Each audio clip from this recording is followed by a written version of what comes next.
for me, one of the biggest communication tools we have is our breath. It's like an exchange of energy somehow. And so when you start to really settle your breath, the child feels safer to settle theirs around you. And then all of a sudden you can start to help the child to notice they've changed their breath, to start to learn how to use it better for themselves.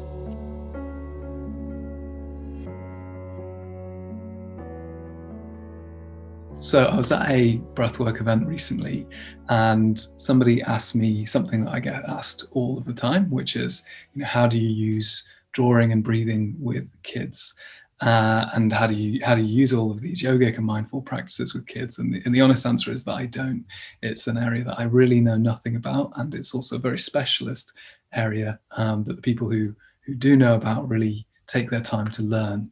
But luckily, in the same event was somebody who just so happens to be one of the UK's experts on using yoga with children, Jyoti Jo Manuel, and she actually answered the question for me, and I thought it'd be great to get her on the channel and ask her a few questions about drawing with kids and also yoga with kids and all of those kind of body-mind practices. So Jyoti, thank you so much for joining me today.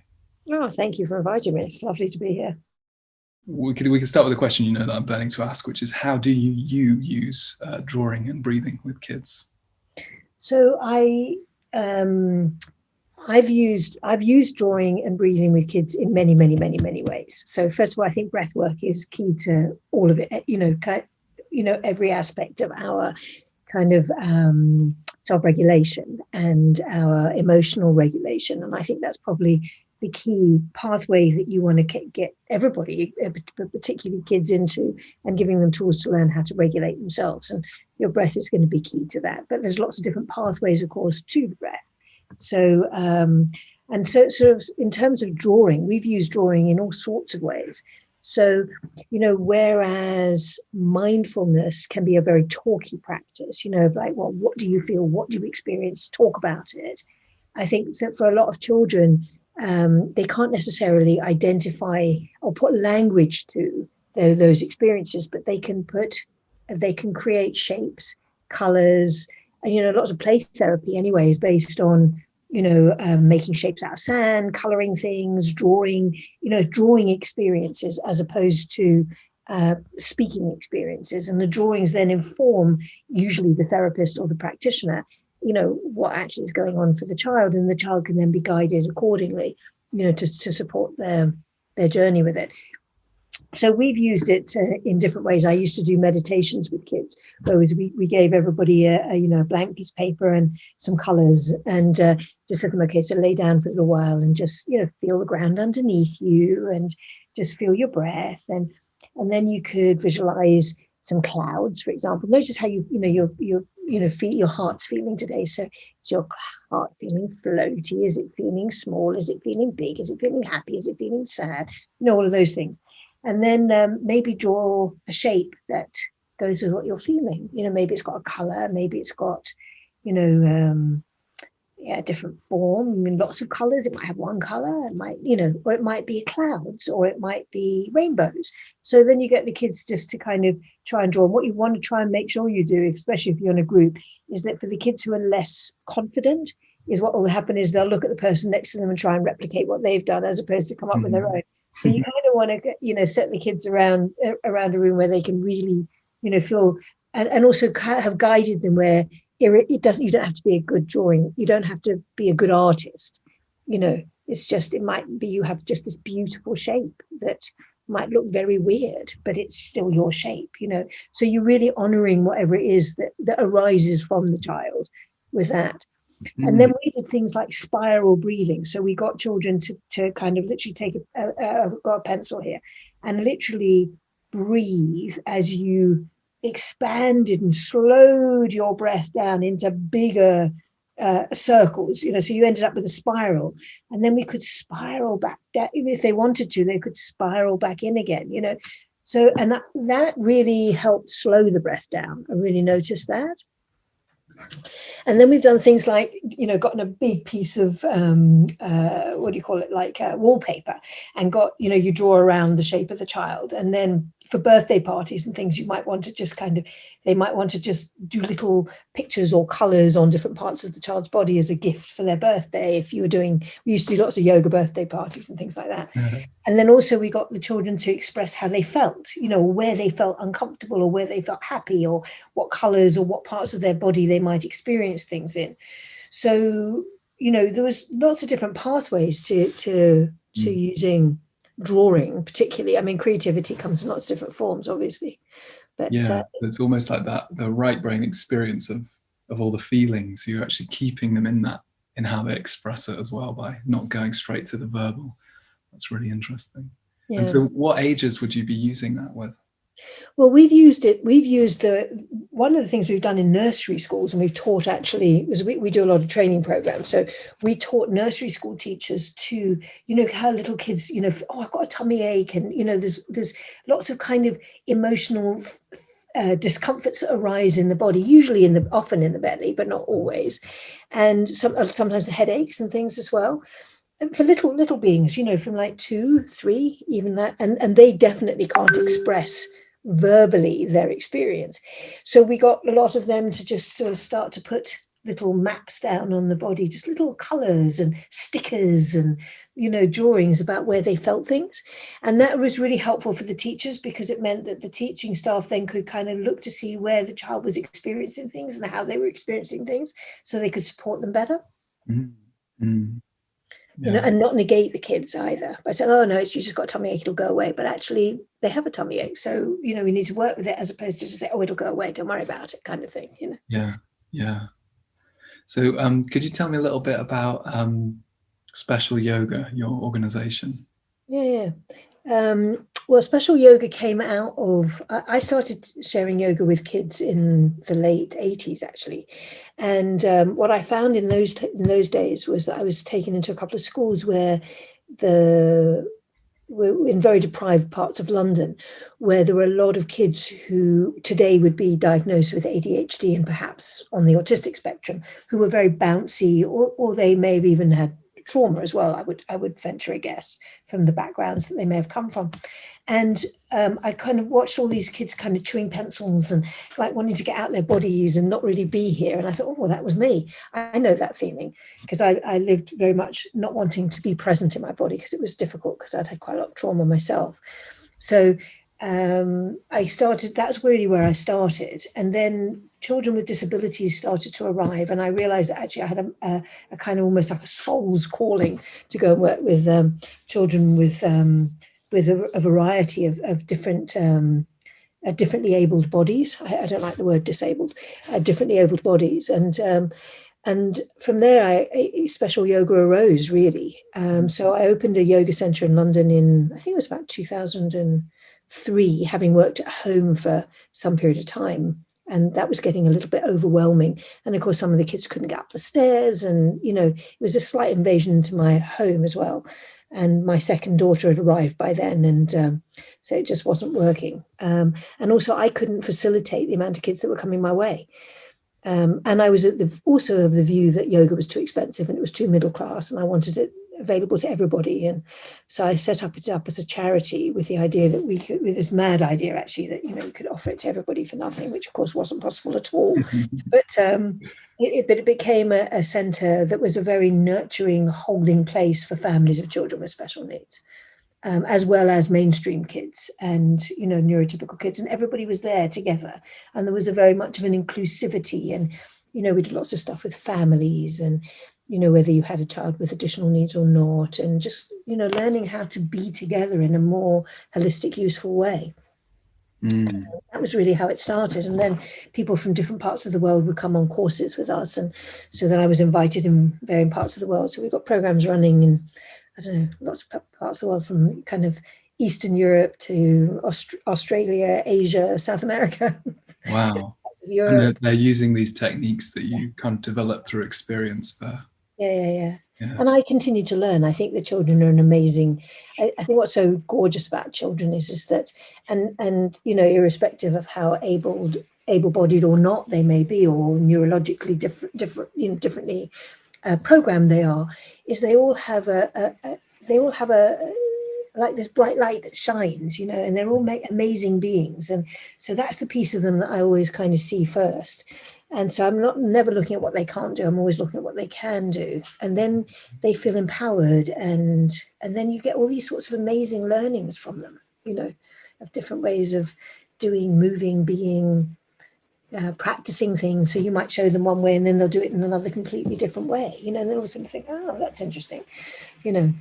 So it's a very beautiful ongoing journey, really. And I think Yeah. it just is. And do you think that you know, yoga or any kind of body mind practices that you're using, do you think that they are helping those kids, particularly differently able kids, in a way that other maybe interventions can't? Would you say, is that why yoga has been the calling for you? Well, I think it is, because I think it's like working from the inside out, you know. So that's how I tend to look at it. So you're kind of finding the strength and the you know, the amazingness, if you want, of that child, and, you know, kind of bringing it out. And, you know, it might be that the child needs to learn how to move their bodies in a more gentle, you know, in a way that's not the way that perhaps a physiotherapist or an occupational therapist might work. That's not to say they're not useful or they're not fantastic, but we just work slightly differently. And, you know, we also work on very much on the premise. And that was also why I loved the work of the breath, body, mind doctor so much, was that your state matters. So, you know, if you kind of resonate openly from your heart, the children just want to come and be with you. And then all of a sudden they'll soften and they'll ease. And there's another pathway for them to thrive in, you know, and reach the potential for whatever that is for that child. You know, I mean, we're not looking at trying to train these kids into being engineers or anything like that. But, you know, to be the best that they can be, and to be who they're meant to be here, you know. Yeah, so that's a really, I suppose, very deeply holistic approach, where the practitioner's state is really important and integral to the healing or whatever it might be. And so is that an intention, would you say, or is it more how you prepare yourself? Foundation of our work. It's absolutely the foundation of our work. So when we teach, we start with heart meditations and breath work, you know, in order to, you know, also observe yourself around judgments, around expectations, around things that actually create more anxiety, you know, that society kind of, you know, also puts in place, you know. You know, you go into schools or you go into therapists and they've got all these boxes they have to tick. And, you know, so they're not really meeting the child. They're trying to achieve what they have to achieve. And if they just came back and softened a little bit and just dropped away from the expectation, they'd get more boxes ticked. And what kind of results, I suppose, I don't know if that's right, because it's not necessarily goal oriented if it's a process like that, but what kind of changes do you see? How does it affect the kids that you work with?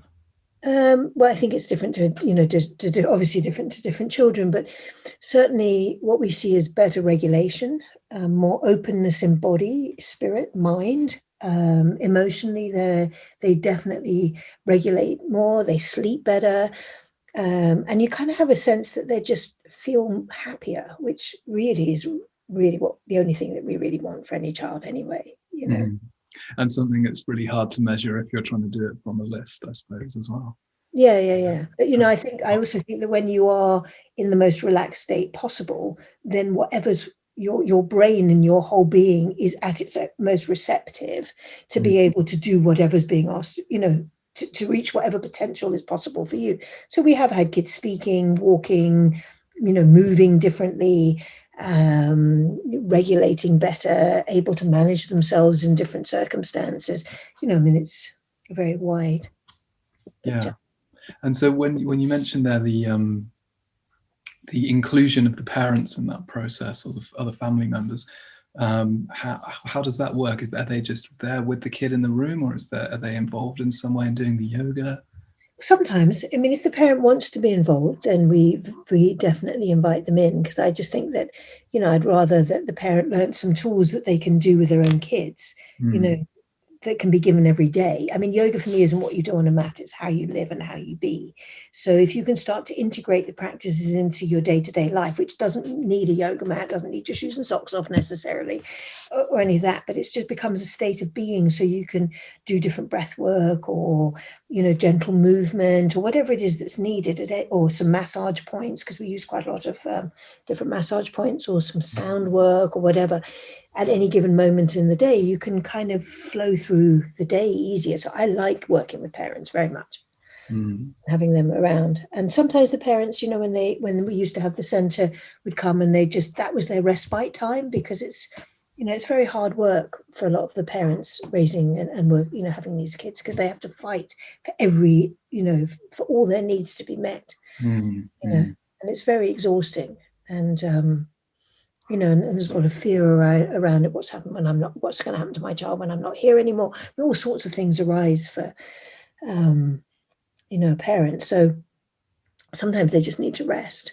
So sometimes they would just lay down in the room with you. Sometimes we get them laying next to the kids. Sometimes not. Sometimes they go and do their shopping because it was the one moment in the day they could do it. You know. Yeah.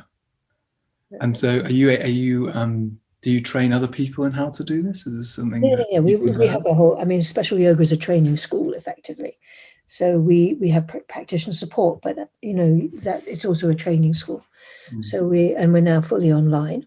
It's just what the last year has given us. So and seems to be working well, because people study over a longer period of time, so they're able to kind of integrate the practices and really embody the practices more than when you kind of sit with us for 3 or 7 days.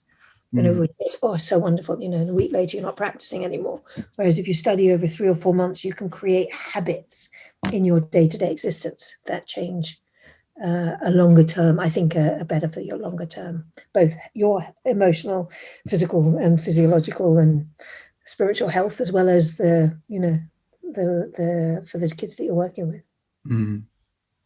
And I mean, we're talking about kids, but what kind of ages are you working with? Is it really I've worked with babies, you know, very close to newborn all the way through, and we, you know, we used to have a beautiful group of old people with special needs that used to come to our center as well.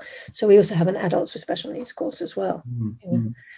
I love that, actually. We used to have a mum and babies class, a regular mum and babies class, at the same time that there was an adults with special needs class, and these gorgeous old women with Down syndrome, you know, oh, can I hold the baby, please? You know, it was so beautiful, you know, as we sit them down, and some of the mums would let them hold the babies. Just the joy, you know, it was so beautiful. I suppose, just while I've got you here, you know, in what ways do you use the breath specifically when you're in your practice? Well, for me personally, I really like the coherent breathing practice, and I found that it's probably, after having done pranayama for about 45 years, it's probably the most stabilizing practice I've ever used. And I'm finding that I'm more and more often or automatically in a coherent breathing pattern as I exist, unless I get very excited and then it goes a bit slower. But when I'm with the kids, I'm very mindful just to keep my breath. I always have been, actually, to keep my breath kind of consistently steady. And then what happens is the breath forms a communication. You know, I think 80% of communication is nonverbal anyway. And for me, one of the biggest communication tools we have is our breath. It's like an exchange of energy somehow. And so when you start to really settle your breath, the child feels safer to settle theirs around you. And then all of a sudden you can start to help the child to notice they've changed their breath, you know, to start to learn how to use it better for themselves. Yeah, interesting. So it comes back to that, the regulation of the practitioner being so integral. Yeah. You know, and then obviously we teach the different, you know, both combination of movements and different breath work with the children individually. And we also might use massage points, and we use quite a lot of sound, actually, because I think it's a very good way of breathing out without even knowing you're breathing out. Okay. Jyoti, thank you so much for joining me today. It's been an absolute pleasure having you on. And yeah, let's do this again sometime. I'd love that. So if you've enjoyed everything that Jyoti's been talking about, if you'd like to know more about Jyoti's work, I will be leaving links in the description box below. to all of her websites. And if you'd like to learn about training with her, or how this might be useful for you or for your children, then have a look below and see what's there.